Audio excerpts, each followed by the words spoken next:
20 years ago, when the internet was new, HTML had a bad reputation. It was hard to read web pages on a computer. Remember what it was like? The text filled the screen from the top to the bottom, from left to right, and was usually in 10-point times Roman.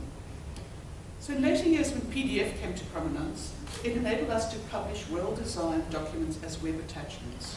Reading online was becoming more attractive. Around 10 years ago, web standards were introduced. At that time, those dense and inaccessible HTML pages became better designed and easier to read. PDF was no longer the belle of the ball, and as John has told us, didn't particularly comply well with web accessibility standards. In 2010, Jason and I started a project with the Global Carbon Capture and Storage Institute. The Institute wanted to extend online access to their research publications, which were all in PDF format.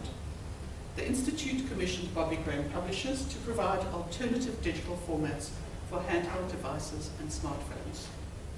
We, that's Jason and I and the Institute, ran a pilot project to convert a small number of PDF publications to these new file formats. As part of that conversion process, we provided the Institute with the HTML files. With Jason's assistance, the Institute published their research publications in 3 new formats: HTML, EPUB, and Mobi. The content was now in beautiful, structured HTML, which complied with WCAG 2.0 requirements. Content that had been locked up for the Institute in PDF format was liberated and accessible now to all users. The Institute was delighted by the significant increase in knowledge sharing and access to their research. We were pleased as we developed an efficient process to convert complex publications containing many and various image objects and characters into web-accessible documents. Within a short time, we were publishing hundreds of publications and thousands of web pages. Our success was challenging even to ourselves. How to efficiently publish HTML web pages of such large quantities? Jason considered this challenge, and he developed what he called an HTML import. This software manages the automated bulk upload of WCAG 2.0 compliant web pages. This is his story.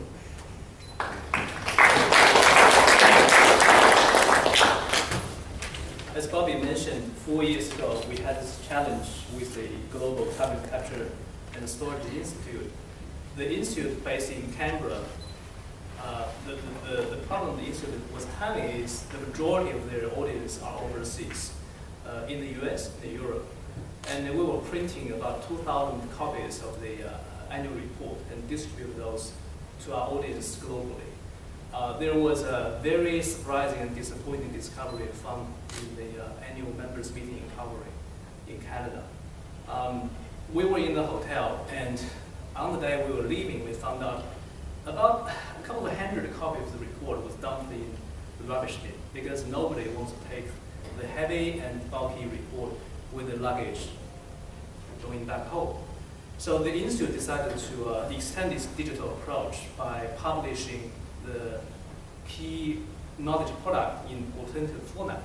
And Bob and I, we discovered HTML is ideal for this application. So what we did was to take the Institute's PDF document and convert that into WCAG compliant HTML. The issue we had back then is the PDF document itself is about 200 pages, in some cases 800 pages. It is very difficult to publish one PDF report in 800 pages as one HTML document. Just imagine how long it's going to take for the browser to load a 50 megabyte HTML file. It takes forever. It's not accessible. It's not really indexed by Google very well. It doesn't really solve the problem. So what we decided to do is to create this Drupal module which allows the user to automatically convert that one single bulky HTML into a structured website. So what I'm going to do next is to show you the end product as this 4-year-long exercise. So this is the website we delivered for the Global Carbon Capture and Storage Institute back in 2014. The website went online on St. Patrick's Day last year, and by presenting all the publications in both PDF and HTML format. This is the traffic pattern. So when we first started, we only had PDF available. And the monthly page view is about 63,000 visitors coming to the website looking at the publications. And by converting those publications into HTML format, our page view went all the way to 639,000 pages per month. That's more traffic than the National Library's website receives nowadays. We are very proud with this product because this opens a new realm of publishing accessible document online. So last week we released this new website called Cleanly, which is enabled by this HTML importer. So what I'm going to do now is to show you how this importer works in real time and how it converts a bulky HTML into structured Drupal pages. So the example I'm going to use here is this report from the Department of Industry. We converted about 2 years ago. This report has 200 pages. As you can see, it's very complex with lots of figures, images, but it's beautifully designed, very well structured, with all the heading levels properly defined. We took this PDF document and run our processor and convert this into HTML format. And then on our website,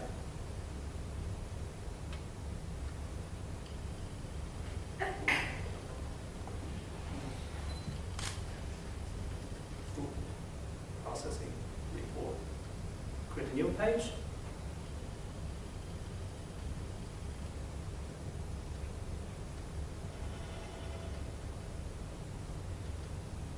Find the HTML. Upload all the images. Save the page. And then run the HTML importer.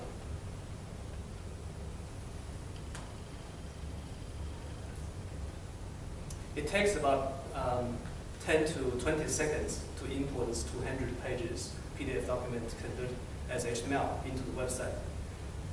It might be a little boring, but this is what it takes. Now it's done. The end result is this. So what you can see is on the right-hand side, you have a table of contents, which is coming from that PDF document we were looking at. It matches all the heading levels. God, I hate PDF because it's so difficult to navigate into this large document. So the table of contents matches all those heading levels. Let's take an example. Let's go to one of the sections in the imported publication. And as you can see, we have done some treatment before the HTML file was uploaded to the website by putting the alt text and the text alternatives to the figures on the website. And what this importer does is it automatically cleans up all the links and add all the alt text. So here is the text description of this figure. You click on that, you'll be taken to a different page where the text description of that figure is presented. And after users reading this, they can go back to the very figure they were coming from.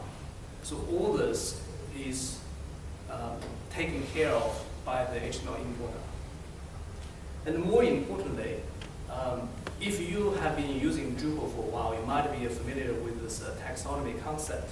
So in Drupal, you can define your custom dictionary where your terms and definitions of your particular industry can be defined. On this system, we have defined locations as our dictionary. And while the document importer is importing information into the website, it automatically classifies the content and highlights those keywords in your dictionary. So in this case, Australia is a keyword. It is highlighted. So the importer not only imports the HTML into your website, it connects all those pages that are relating to a particular topic together. So on this page, I think we have more than just one keyword, maybe. Australia. It's very difficult to read. Here's another one, Victoria, it's the state of Australia. So all those things, if you define them in your Drupal website, the importer will connect them together, which opens a very new way of exploring content. Because this is just a sandbox testing website, it doesn't have much content. What I'm going to show you next is how this is used by a website where 500,000 visitors are using it every day. So this decarbonized knowledge platform is a website we, as I said, built for the Global Carbon Capture and Storage Institute last year. And this website has about 100,000 pages converted from PDF to HTML and imported. And we present users with 4 different ways of reading the content: by topic, the publisher, project, and location. Let's go to location, for example. What you see here is a world map. Oops, that's broken. Here we go. And our automatic classifier differentiates Georgia as a country and Georgia as a state in the United States. It has that artificial intelligence built in. If you go to, here's Georgia, click on that, it finds out there are 13 resources matching the word Georgia, which is a country in Europe. But if you do a search here, you will find among publications alone, you have 37 results. And this one is from the White House, and this publication is about Georgia as a state in the US, not Georgia as a country. So the automatic classifier has that smartness built in.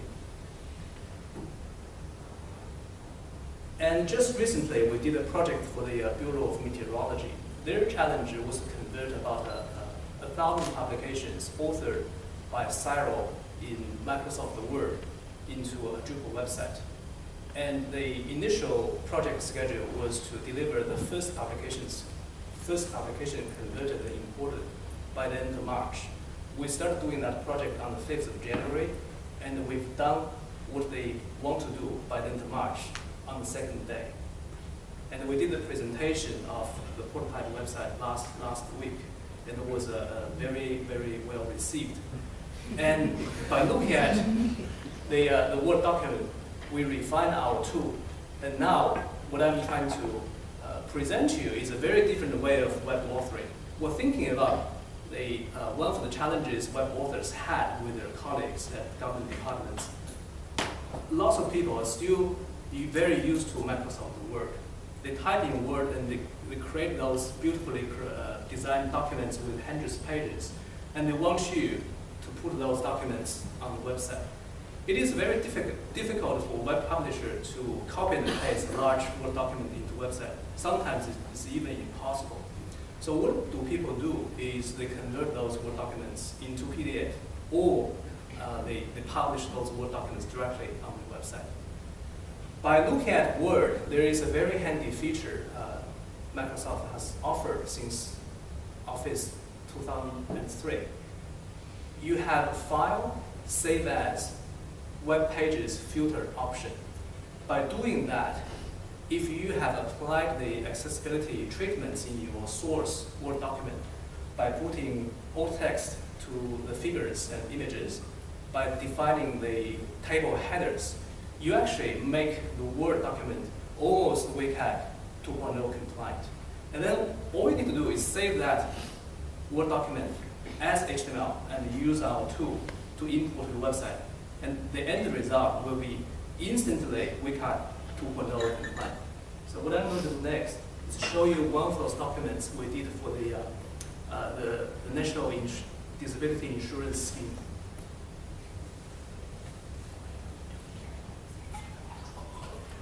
So here's the NDIS document saved from Microsoft Word as HTML.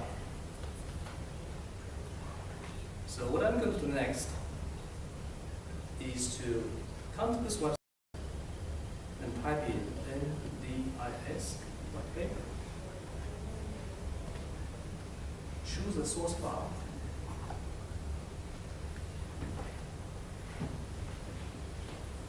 Choose the images. The images are exported by Microsoft Word as well. All you need to do is to zip that as a folder and upload to this website. It takes about 5 minutes for someone to save and export that Word document, and another minute or two to import it to this website. So the whole process takes less than 10 minutes, and the end result is a WCAG compliant document. There we go.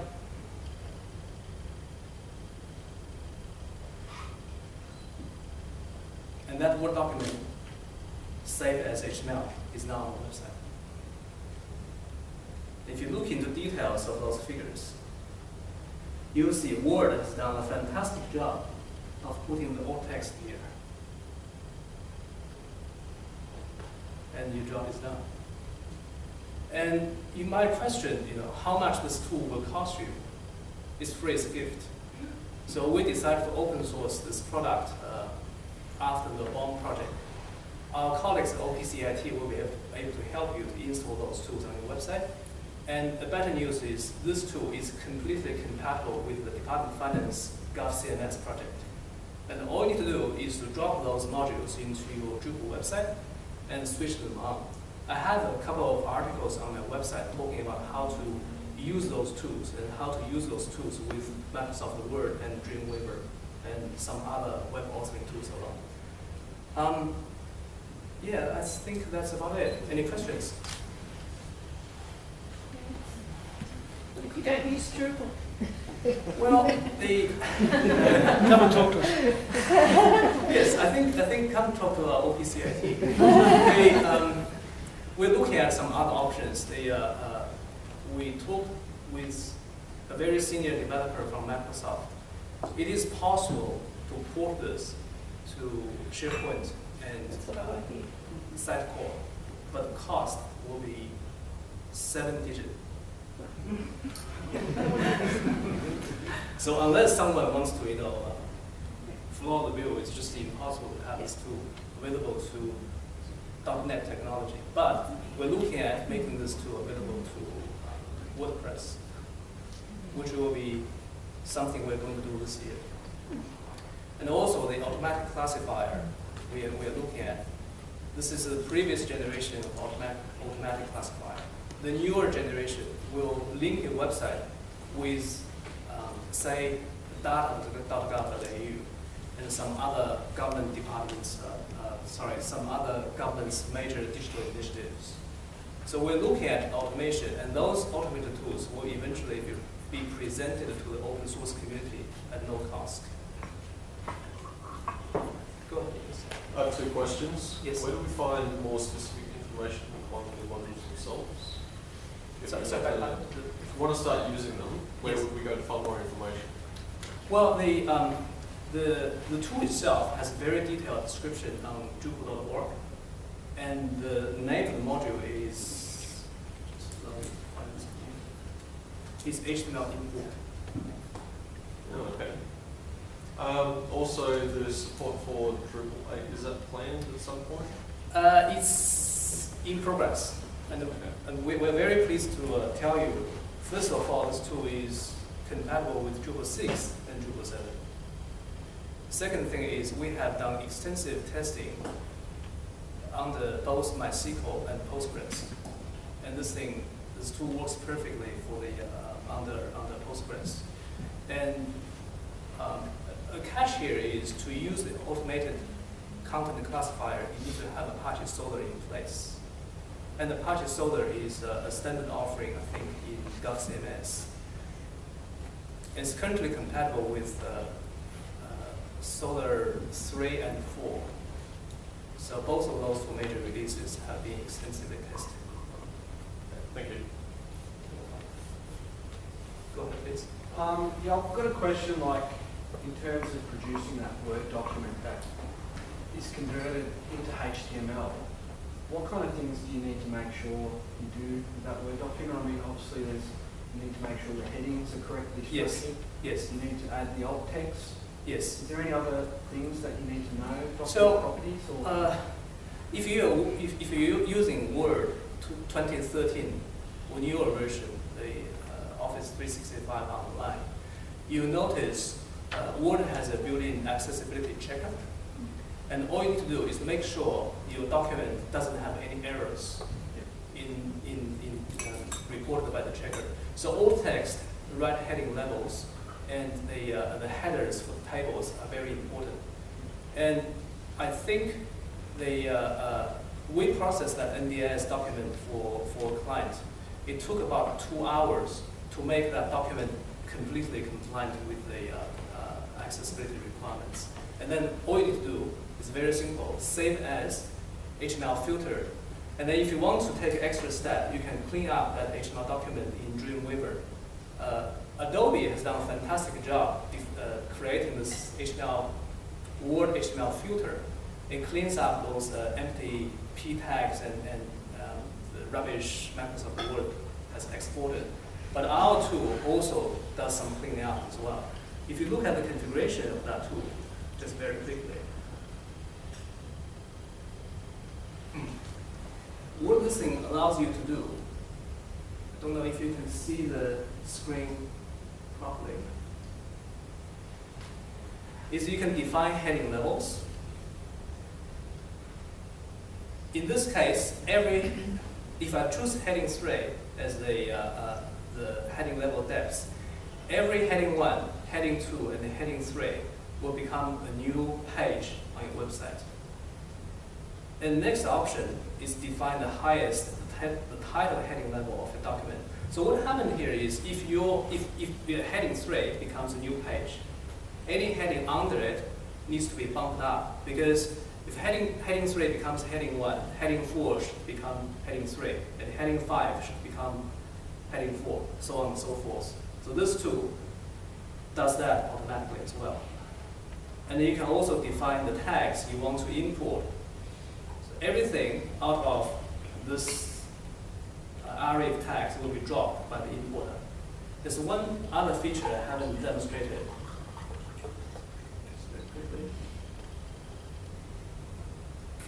Is if your document has footnotes, see if you can quickly find one.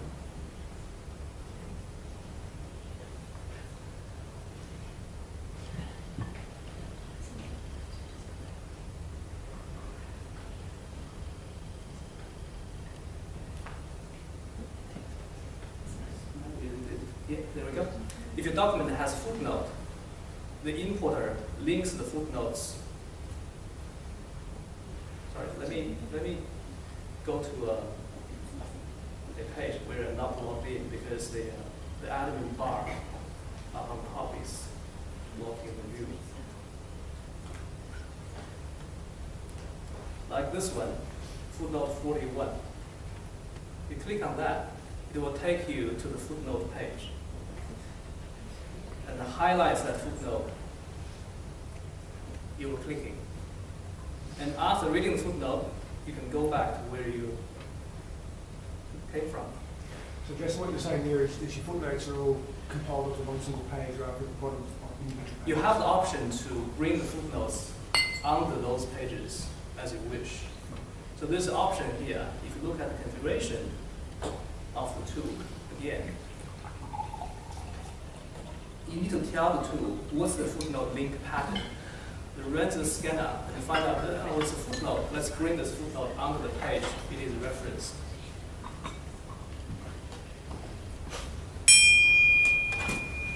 All right. Just, may I have one more minute? You have. So one last thing I want to show you is, I believe accessibility is not only for people with some disability, but also for everyone on this planet.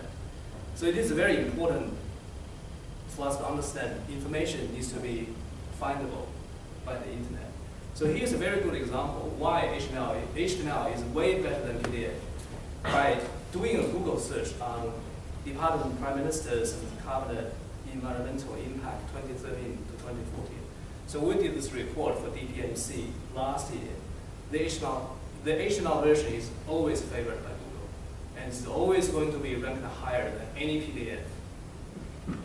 But unfortunately, our colleagues in DPMC has done probably the wrong job putting out the metadata. And it's very important for you to enter the right metadata.